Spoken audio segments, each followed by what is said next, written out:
দুৰ্নীতি ভ্ৰষ্টাচাৰৰ বিৰুদ্ধে ওলাই আহিল ৰাইজ। লাইভ নিৰ্বাচন হবলৈ গৈ আছে, সকলো ৰাইজে মোক ভোট দি জয়যুক্ত কৰাব।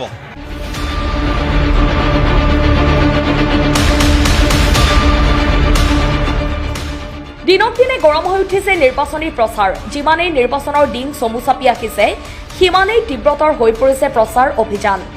দলগাঁও সমষ্টিৰ ৭৫ নং বৰুৱাঝাৰ গাঁও পঞ্চায়তৰ অন্তৰ্গত ১-২ নং বৰুৱাঝাৰ গাঁৱৰ ৪ নং ৱাৰ্ডৰ সদস্য পদৰ প্ৰাৰ্থী ইছুফ আলীয়ে চলাই নিৰ্বাচনী প্ৰচাৰ।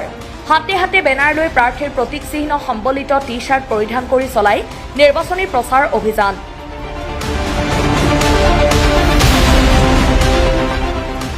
উল্লেখ যে বিগত দিনত গাঁও পঞ্চায়তখনত বিভিন্ন দুৰ্নীতি ভ্ৰষ্টাচাৰৰ বিৰুদ্ধে ৰাইজ ওলাই আহিছে বুলি মন্তব্য কৰে ৱাৰ্ড সদস্য পদৰ প্ৰাৰ্থী ইছুফ আলীয়ে।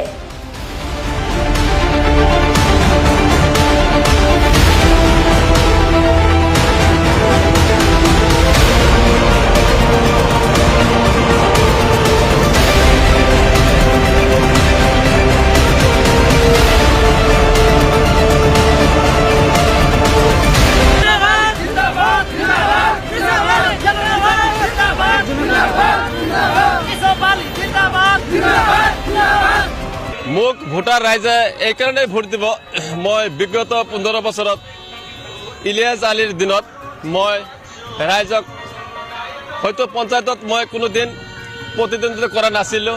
ৰাইজক মই যিকোনো ক্ষেত্ৰত চৰকাৰৰ যিকোনো আঁচনিৰ ক্ষেত্ৰত হওক, মই সিহঁতক যিকোনো আঁচনিত মই অন্তৰ্ভুক্ত কৰাই দিছোঁ। মোৰ বহুত সাহস আছে যে আগন্তুক যিটো মই জয় হলে প্ৰথমতে ৰাস্তা ঘাট, হয়তো আপুনি জানে যোৱা ১৫ বছৰত এইখন পঞ্চায়তে যিখিনি কাম কৰিছে, হয়তো আৰু কিছু কাম কৰিবলৈ বাকী আছে। ৰাস্তা ঘাটখিনি হয়তো যিখিনি চৰকাৰে টকা দিছিল, টকা অনুপাতে কোনো ধৰণৰ কাম হোৱা নাই। মই জয় হলে প্ৰথমতে ৰাস্তাৰ কাম কৰিম, ৰাস্তাৰ কাম কৰিম। দ্বিতীয়তে হয়তো ঘৰে ঘৰে মই যাম, যিসকল দুখীয়া দৰিদ্ৰ মানুহ আছে সিহঁতৰ লগত মই শিক্ষাৰ কথাটো প্ৰচাৰ কৰিম। আৰু কিছুমান ল'ৰা ছোৱালী আছে হয়তো 5, 6, 7 পাছ কৰি আজিলৈকে স্কুলত যাব পৰা নাই, হয়তো দুখীয়া মানুহ, সিহঁতৰ কাপোৰৰ অভাৱ, তাৰপিছত ধৰক কলমৰ অভাৱ, কাগজৰ অভাৱ, হয়তো আধাতে সিহঁতে লেখা পঢ়া কৰি বহি ৰাজ্যলৈ কাম কৰিবলগীয়া হৈছে। মোৰ বহুত সাহস আছে, মই হয়তো দুৰ্নীতি মই কোনো দিনে কৰাও নাই, আৰু ভৱিষ্যতেও এইখন পঞ্চায়তৰ হয়তো সদস্য হিচাপে জিকিলে মই নকৰোঁ বুলি মই আপোনাৰ লগত প্ৰতিশ্ৰুতি দিছোঁ। যদি মই ভৱিষ্যত তেনেকুৱা দুৰ্নীতি কৰোঁ, মোৰ বিৰুদ্ধেও আপুনি বা বাতৰি প্ৰচাৰ কৰিব।